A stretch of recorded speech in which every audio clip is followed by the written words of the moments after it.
Chapter 7, Number 42. An ice cube is placed in a microwave oven. Suppose that the oven delivers 105 watts of power to the ice cube, and that it takes 32,200 joules to melt it.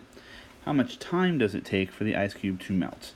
So we're going to really start from our basic relation, which is that the power is the work over the time, which means that we can solve this around and we can say, well, then the time is the work over the power. So it's 32,200 joules over 105 watts. This is 306.666 and so on joules per watt.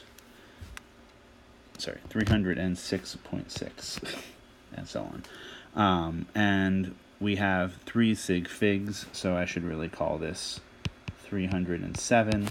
And then we have joules over seconds, which is joules times seconds over joules, because we keep change and flip to divide out fractions. And not surprisingly, because we knew we were getting a time, the joules will cancel and we get 307 seconds, or just over 5 minutes.